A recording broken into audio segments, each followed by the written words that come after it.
Today, we're going to give you 5 pros and 5 cons on why you may or may not enjoy Steam Up.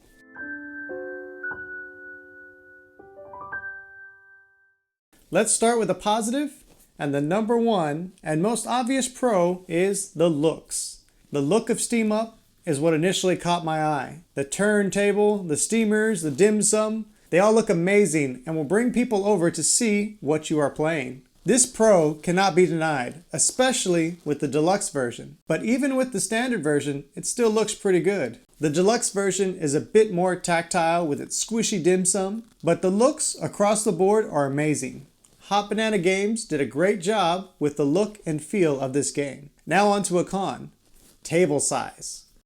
The way the game is made, you have your own feast area, and it helps to sit in front of it so you can have full view of the entire thing. However, given the size of your table, or even its shape, can make this a bit more difficult.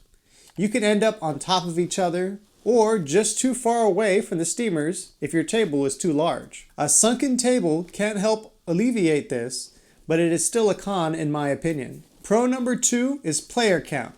Steam Up works from 2 players to 5 players, which is great, especially since some games have a hard 2 or 4 player counts. This gives it a good range of when you can play it, and the easier it is to include more players, the easier it is to bring to the table. On for con number 2, wait time. This con is directly related to the previous pro. Although it is a pro to have more players, it does extend the wait time between turns and leaves time to get distracted from the game.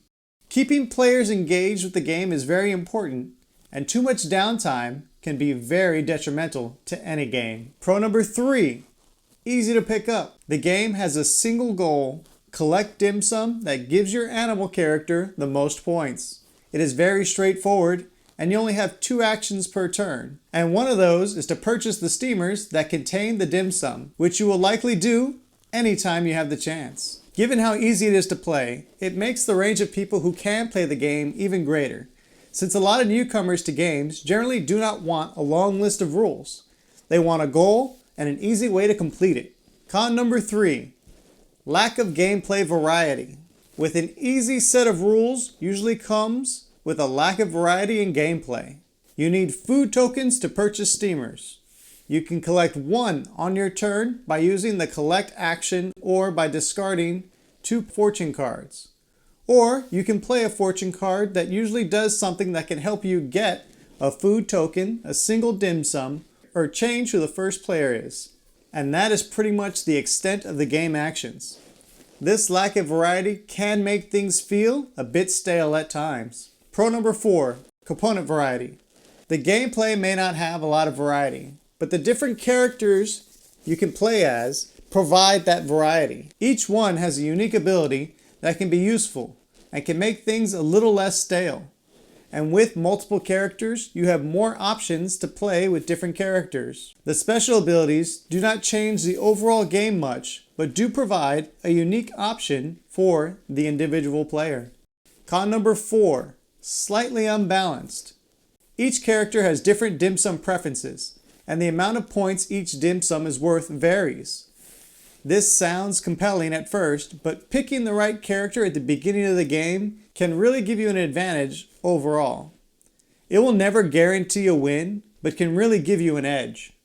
For example, the horse allows you to take the same action twice, which is a huge advantage when collecting food tokens. Now for pro number 5, fun. The game is fun. It has flaws like all other games, but I truly enjoy playing it. It reminds me of games like Sushi Go, where the game is almost second to the fun that you will be having while playing it. That, and well, the food theme of course, which is a bonus pro or con depending upon how you feel about it. But this game will make you hungry. And con number 5, limited strategy.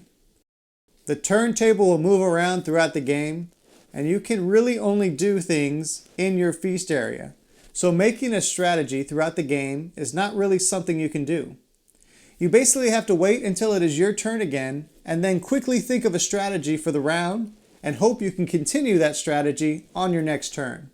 This also makes the game a bit longer with more players. Through its pros and cons, I still found Steam Up to not be boring. That is all for our top 5 pros and cons of Steam Up. If you like this type of video, let me know in the comments below and subscribe to the channel for more how to play videos and other videos about board games.